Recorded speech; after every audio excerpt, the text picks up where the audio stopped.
So Gloria is a 2010 Sprinter. You have brand new Nokian tires. They're outposts, great looking tires, 35mm spacers, and I'll show you the shocks in a minute. You've got a 6-ton winch from Super Winch, Tiger Shark, with a dedicated metal plate that goes behind the bar, so you have kind of legal use of it without too much problems. Got the snorkel and the pre-filter, which is that one from Donaldson, which helps because really the air intake is somewhere here, which is not great if you go in the desert. And as you can see, I've lifted the front from the really old, like 2010 lights, to the new ones, which is the 2017, because those ones were really bad. Up there you have the what are they, Osram lights. I'll just like send you a picture of how it looks. These are spotlights, really good. And you have like a 50 kilo ultralight aluminium roof rack. Up there is a solar panel that I'll show you in a minute, and you have the big 4 meter long brand new Fiamma awning. So this leaves room on top for a kayak that we have, which is like 5 meters long. And I don't know, there's room for an extra solar panel or kayak or gear on top, whatever you want. Really quick, these are the coilovers. These are actually Kayaba shocks, which have been modified by a Polish guy from Adventure Van Conversion into coilovers, because you have quite heavy winch and winch plate, and it makes it a bit bouncy, so this compensates, and it makes for a really nice and smooth ride. And these would not go in without spacers, because otherwise the coilover would rub against the bigger tire that, you know, we mounted. One thing that I wanted to show you about the suspension as well is we have this heavy duty expedition air system from MAD, which is a German company, and we have an extra leaf, so you can load it like 4.5 tons easy when you need to be in the desert and need like all your water and all your diesel and everything, and just pump these up to like 4 atmospheres and you should be fine. And there you have your gray water tank, which you can and that's the release valve that you can of course just use from the inside of the van, so you don't have to like fiddle around here, as an idea. So yeah, so quickly inside, it's just like your average normal Sprinter. Got your tablet, dash cam, phone support. Got a small media center that I mounted like 6 years ago. It's not the best one, but it does the trick quite well. Got 3 seats. I didn't want to give up on one, because you can get like a plate and tilt the whole thing, so you can have 2 seats in the back. And basically it's a manual 6+1 speed, what have you. It's just your standard Sprinter 906 dash, but of course it has the most important buttons here, which is 4x4 and low range. So you can drive rear wheel drive, and when you press this, it goes into 4x4 mode. When you press this, of course, it goes into low range mode. So these 2 small buttons are actually what make the truck pretty amazing, to be honest. You've also got here Cyrix, start assist, front, side and rear floodlights and spotlights, whatever have you. So when you drive, or when you're camping, or when you're parking, you can just access them from this. Or there's also like a small remote, and that helps along, so you can just push them from outside the van. And if you can see, there's a floodlight. The spotlights are just above here, and there's another floodlight in the rear of the van, of course.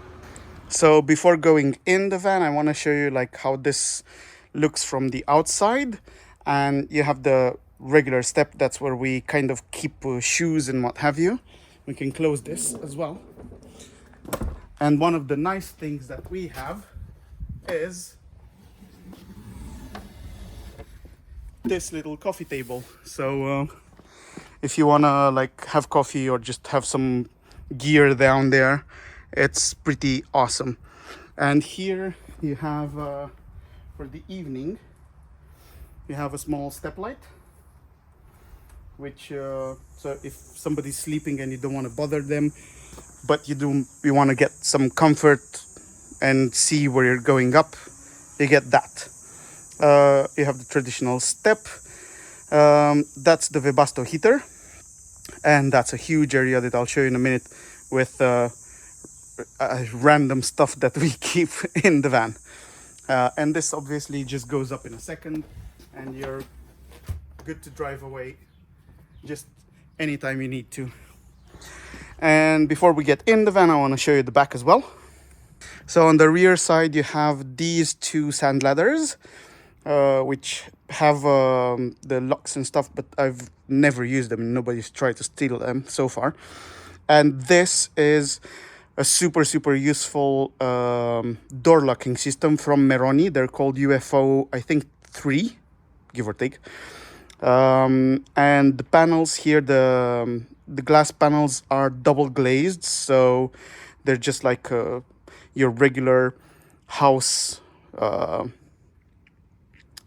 windows, which insulate quite well in the summer. This is also double glazed as well, so you have as little heat intruding in the car as possible. The lower part from here on all around the van, you see, is done with Linex, which is an American company. They do military level paint. So if you bump off-road and whatever, it doesn't get scratched, it doesn't get dented, it doesn't have absolutely any problems. So this is the rear of the van. You can see you've got another UFO here. This also helps a lot because here we have the e-bikes and we have kind of expensive-ish stuff.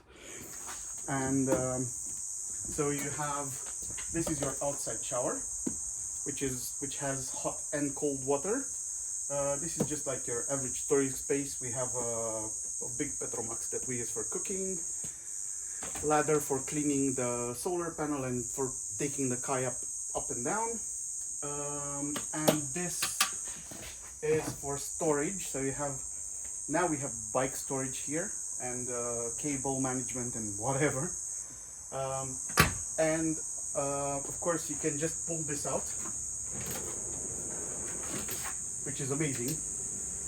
It pulls out 900 millimeters, so 90 centimeters. And right now we don't have the e-bikes on, but traditionally we do have the e-bikes on here. You have 2 e-bike mounts, and this is actually this is our travel smoker with pellets. So you put the pellets here, and you just plug it in. It's electrical, and we use it for travel. It's an amazing piece of cookware. So if you go like I was last couple of days only with the guys, an e-bike fits on here. We have seats here, of course. We have the smoker, and there's just a ton of space still available. So the way it was thought out really was to have 2 e-bikes, and in the back actually fit 2 kitesurfing kits, complete kits. So that was really the idea. Also, if you look closely, there's a storage space here, which is amazingly big. There's another one there and another one there. These are the ones, all 3 of them are some that we use rarely. So when we pack a lot of clothes, we wash them like once a month, and all the dirty clothes and all the dirty sheets, prior to washing, they just get stuffed in there, so you don't just have a problem moving them around, or they're just not in the way all the time. And this is where we put just I don't know, toilet paper, toilet chemicals, and anything that we use for the van, which is not necessarily available on a day-to-day basis. So yeah, so this is well, I hope I can explain everything. This is the electric side of things. So you have two 160 amp Victron batteries, and they all have heating pads. And so you start it from here, it turns red, and you get the temperature in this small thermometer. So you can modify it. When it's cold outside, it automatically keeps the batteries warm, obviously. We have the multi-plus, which is 2 kilowatts, 2000 watts there. We have this MPPT, which is 100 to 30 amps. That's enough because the solar panel is 300 watts. We got this one. So inside we have electric floor heating, which takes about 200 watts an hour. And this is a 12 to 24 volt Orion, I think it's called, whatever. Battery protect and smart BMS CL100. So this big unit here charges the batteries with about 100 amps an hour while you're driving, because this printer's alternator is 260 amps, which means you can pull more than 100 easy. So this pulls out about 100, and you can see here is just to the back of us, that's a Syrix. And if you connect the Syrix as well, it kind of synchronizes the voltage. So the max I've seen while driving was about, I don't know, 140 amps, I'd say. So in 2 hours of driving, you get these batteries topped off. So that's why we didn't really hassle with having a bigger solar panel and whatnot. Because if you drive every couple of days, this is just like a huge amount of power.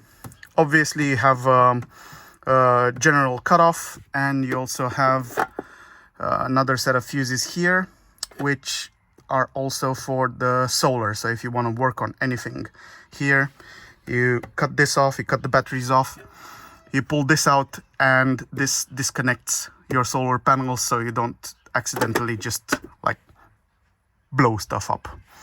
But it's just like set it and forget it system. It was very well thought out, very well maintained, and we've almost never run out of energy. We have, but because e-bikes, laptops, electric boiler, and what have you. So yeah, oh, and you won't see it, but on this side, so right up until there, and on this side, all of this are actually two huge water basins. So this is a bit messy, so I'm sorry about that. But if you look just underneath here, this is the access hatch to one of the water containers. So that's like 80 liters. The boiler is 14 liters, and you have like another 10 liters on the system. So at any time, the most water you're gonna have in here without extra tanks is just shy of 200, which keeps us about a week easy. That's where you have your water management, mixing valve, pre-filters, one of the pre-filters, expansion thingy so the water pump doesn't run all the time, and yeah. So this is the garage area, and it was kind of thought out with a lot of passive ventilation in mind, so you don't overheat anything, because a lot of gear here tends to overheat during the summer especially. So yeah, let's see what's inside the van. So this is your view from the bed, which is pretty nice actually. You got a fairly big bed which now has some leaves on it because it's been windy, but it's 160 by 210, I'd say, so plenty of space. You've got headlights, the Webasto headlights, and charging ports for phones, obviously. So on the door here we have the med kit. This is where the water hose goes in, but it's now in the backyard. Obviously your axe, and this is where the electricity cable goes in, but it's just a temporary strap that I improvised. Right, so inside the van you have like a ton of storage space. This one, they're full. So this is just 50 centimeters deep and huge for anything you might want. There's storage space here as well, which is traditionally for socks and undies. There's room for toiletries, which are here just beside the shower and toilet, and there's room here for kitchen stuff, so salt, toothbrush, toothpastes, I don't know, dishwashing liquid and what have you. You have like a dimmer for the bed lights as well, and for outlets, which is like a couple here and a couple here, and they just take like a 2 kilowatt kettle without a problem. And on this side you have, this is generally like the kitchen area, so you'd have whatever, pots and pans and whatever you, and this is the fridge freezer, which is 110 liters, and if you need like extra cooking space, you can use this one, which also locks from somewhere underneath here, but I've never really used it.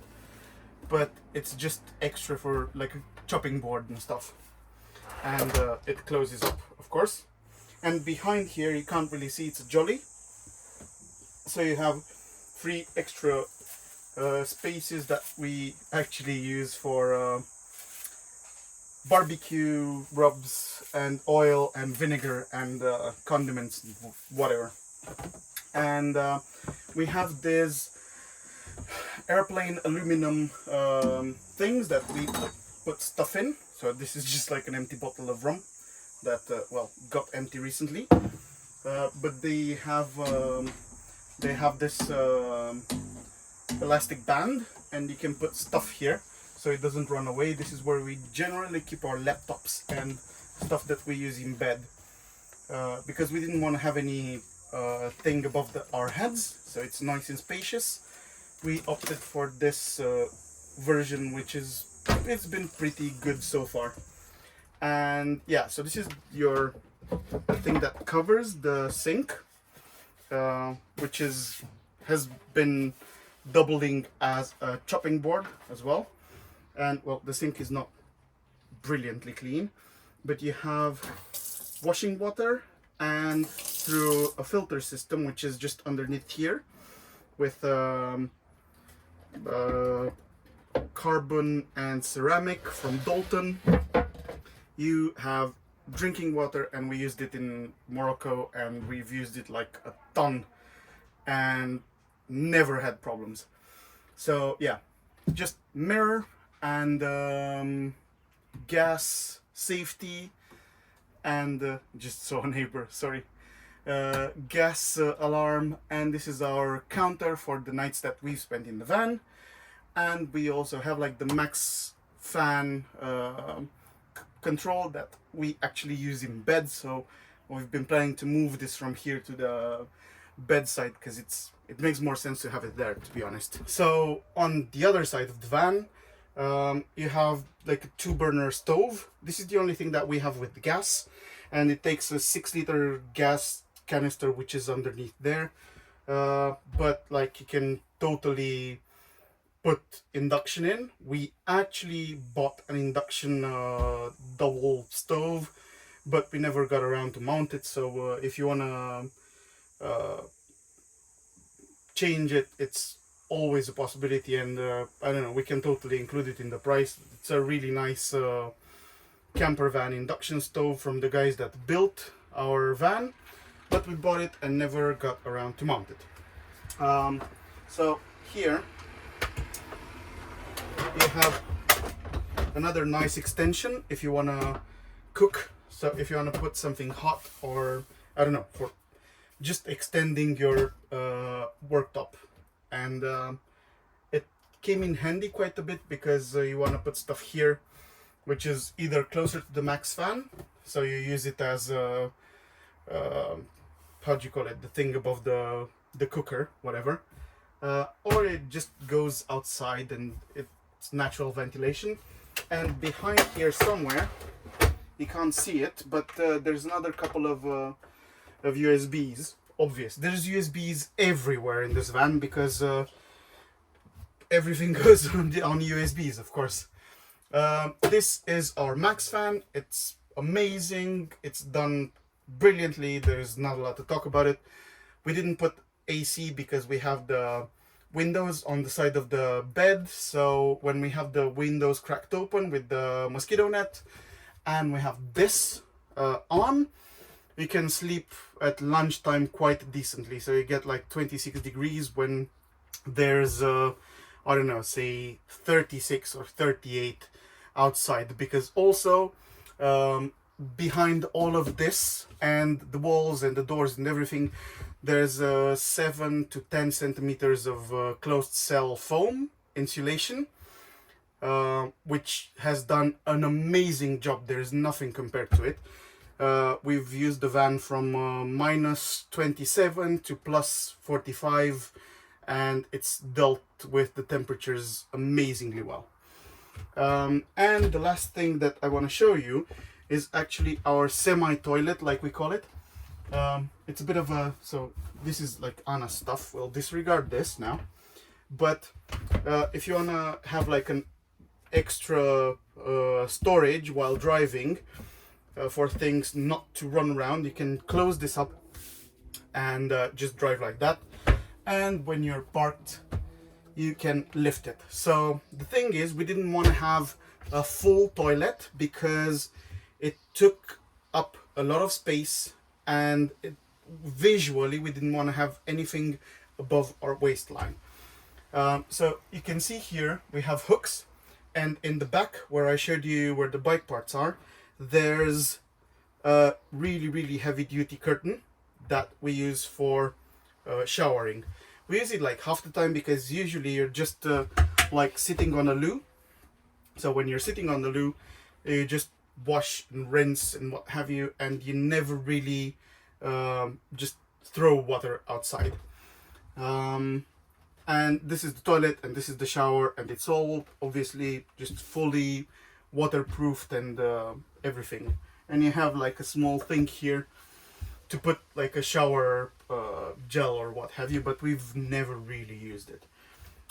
This was actually thought out so that if you want a full-size shower, you can always add the missing bits, so they don't really interfere with anything except this corner of the Max fan.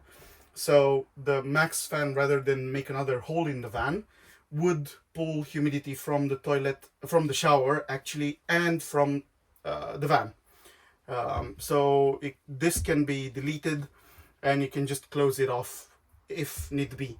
But we felt very well with this and the soft shower curtain, and I don't know, it worked for us. But if this is an impediment, it's a really easy fix, to be honest.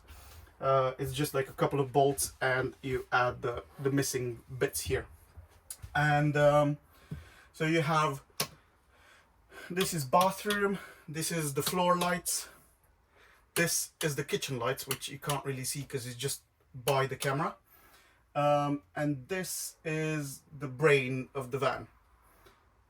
So I'll bring you a bit closer to show you what's happening here. So these are in Romanian because that's how Sfinx did them, but these can be easily fixed if that's an issue. This is the general, so it's a general cutoff, everything except the servo, because otherwise it's a headache to just reset it. This is your kitchen lights, this is your bathroom lights, this is your floor lights, and this is everything you need to see. This is your electric boiler, of course. This is the gray water valve, this is the floor heating, and this is the outside water heating. So everything that we have, which is on the outside of the van, is heated. And if you turn it on during winter, this will keep everything between, I don't know, like 3 and 7 degrees. So you have like an electrical wire running through all the pipes and all the things that are outside which have water in them, so you don't freeze over, so you don't really like burst the pipe. And in here you can obviously see everything that you have with just like your Victron system. It's going quite well at the moment. We have freshwater tank, and a 100-liter wastewater tank, which is quite important. And so yeah, these are all in percentages, so it's an ohm-based measurement. You don't have like 4 lines, you have 35%, 32%, which is quite important if you ask me, because accuracy matters. And you can AC on whatever. This is how I thought it would be useful for us, to be honest. This is your water pump. This is your AC, so it limits how many amps you can pull. And yeah, that's kind of about it. It's a fairly good system, to be honest, and we've used it loads of times. And of course you also have another couple of USBs. Next to here you have just this huge storage space which holds our jumper cables, my how do you call them, work gloves, Romanian flags to give away to African people that we meet instead of bribes, and safety vests and what have you. And here behind this it's a son-off system that I was showing you before, so you can start from the remote a lot of the things in the van. So you can do it like this as well, of course. So you can see that this one is on, so the gray water valve is on. Generally that's how it works. I've never had a problem using it, but I rarely use it because I always have the buttons, but it's nice to know that you can have this option. So this is the tour. It's not a perfect truck. It has like small pieces of rust and I don't know, imperfections, like small scars and whatever, but it's an expedition van, so mechanically it's been well maintained, and we've used it very well and loved it a lot. But yeah, I tried to like explain everything that we've done to it, so you kind of get the idea, and I don't know, get a feel for how it actually is. So now that you've seen me inside as well, I'm 174, so you can get an idea of the space that's left, which is like I think about 195, but I'll measure it and I'll tell you exactly. But yeah, I think about that, just from the ground floor to the top of the ribs. So yeah, hope you find the video useful, and talk soon. Cheers.